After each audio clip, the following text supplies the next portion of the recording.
surga, kuduslah namamu. Amin, amin. Kami muliakan namamu dan berbakti padamu. Hendakku serukan, kuduslah, dikuduskan namamu. Haleluya, haleluya.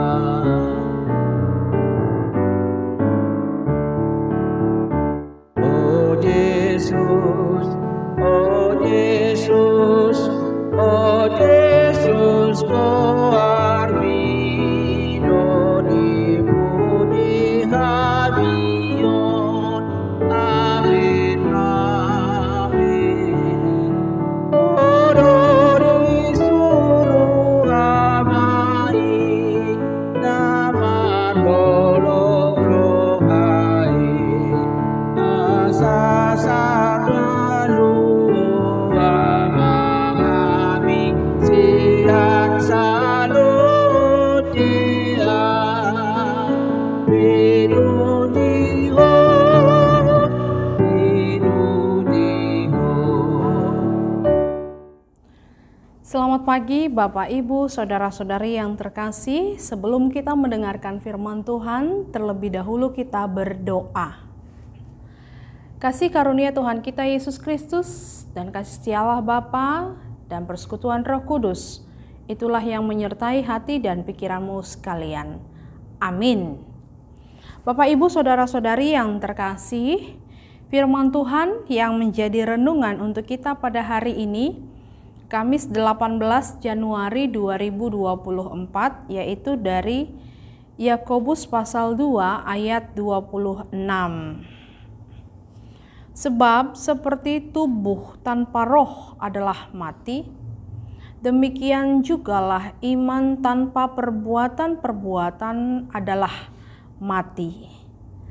Ai songon dagingi namate anggo somartoti, songonido mate hapursiaon naso marulaon. Demikianlah firman Tuhan. Bapak, Ibu, Saudara-saudari yang terkasih, surat Yakobus ini menyajikan dua ilustrasi. Yang pertama adalah kehidupan Abraham. Abraham adalah contoh sosok dengan iman yang besar. Tetapi Abraham imannya dibuktikan lewat ketersediaannya mempersembahkan Ishak atas tuntutan Allah yang nyata. Dan yang kedua adalah Rahab. Rahab adalah figur yang terkenal dalam legenda Yahudi. Ia melindungi para pengintai yang diutus ke tanah perjanjian. Kita bisa lihat dalam Yosua pasal 1. Dan kemudian diceritakan bahwa ia itu menjadi penganut kepercayaan Yahudi. Menikah dengan seorang yang bernama Salmon dari suku Yehuda dan melahirkan Boas. Boas kemudian menikah dengan Rut dan menjadi nenek moyang Raja Daud. Perlakuannya kepada para pengintai ini membuktikan bahwa Rahab memiliki iman. Oleh karena itu, Bapak, Ibu, Saudara-saudari yang terkasih, Yakobus mau mengatakan kepada kita dengan dua sosok ini bahwa jika Abraham tidak punya iman, maka ia tak pernah menjawab panggilan Allah.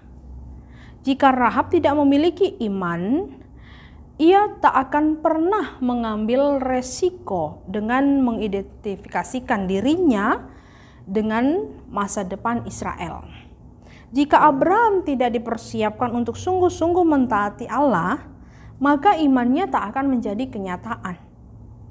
Dan jika Rahab tidak dipersiapkan untuk menerima segala macam resiko yang mungkin diterimanya akibat membantu para pengintai-pengintai itu, maka imannya tak akan ada gunanya. Dua contoh tersebut diperlihatkan bahwa iman dan perbuatan tidaklah saling bertentangan. Pada kenyataannya, keduanya tidak bisa dipisahkan. Tak seorang pun akan pernah terdorong untuk bertindak tanpa disertai iman. Dan tak ada iman seorang pun yang murni kecuali jika ia mendorong orang untuk bertindak. Iman dan perbuatan adalah sisi-sisi yang berbeda yang berasal dari pengalaman seseorang mengenai Allah. Oleh karena itu, orang yang beriman tetapi tidak berbuat, bagaimana orang tersebut dapat melihat bahwa imannya memberikan dampak keselamatan kepada setiap orang, karena tidak ada kesaksian dalam perbuatan. Iman yang hidup adalah iman yang berasal dari Allah di dalam Kristus untuk melakukan kehendak Yesus. Iman yang mati, iman yang benar-benar tidak peduli terhadap sesama, tidak peduli atas kehendak Allah, dan tidak memperdulikan apa yang Allah inginkan atas hidupnya. Iman yang berpusat pada Kristus adalah mengenakan kasih Kristus yang telah disalibkan dalam kehidupannya terhadap sesama. Jadi iman harus ada perbuatan nyata dalam kehidupannya. Jika ada orang yang berbuat tetapi tidak beriman, dalam arti tidak bertuhan, bagaimana mungkin orang yang tak beriman dapat berbuat? Karena perbuatan itu adalah buah daripada imannya.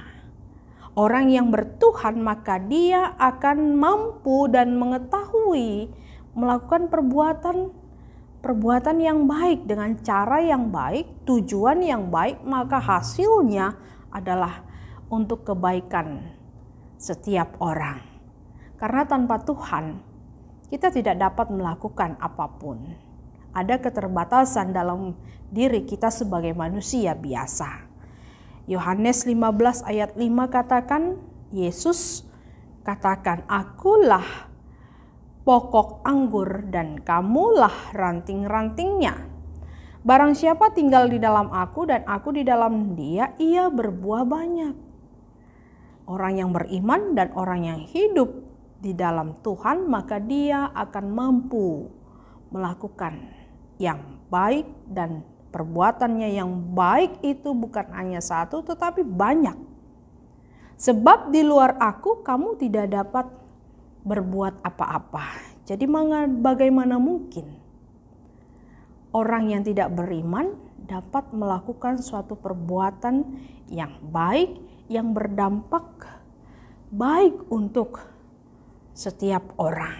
Oleh karena itu, jemaat Tuhan, marilah tetap beriman kepada Tuhan dan lakukan apa yang seturut dengan kehendak Tuhan. Kita berdoa. Terima kasih Tuhan untuk firman yang Kau perdengarkan kepada kami pada hari ini, bahwa Engkau mengingatkan kami di dalam iman percaya kami juga harus menyatakannya dalam perbuatan, menunjukkan bahwa kami percaya kepadamu, bahwa kami mengandalkan Engkau, bahwa sumber berkat itu adalah berasal dari Engkau, dan hanya Engkau Tuhan yang memampukan kami boleh melakukan pekerjaan, aktivitas, mengejar masa depan, harapan, cita-cita kami dalam hidup kami di tengah-tengah dunia ini. Karena tanpa Engkau kami tidak dapat melakukan apa-apa. Demikianlah juga kiranya Tuhan, kami dalam perbuatan kami boleh menjadi satu kesaksian bagi setiap orang, agar dalam perbuatan itu kami boleh memberikan, menyatakan, menunjukkan bahwa Allah yang kami imani, Yesus Kristus Juru Selamat kami, memberikan keselamatan dan pengampunan dari segala dosa-dosa.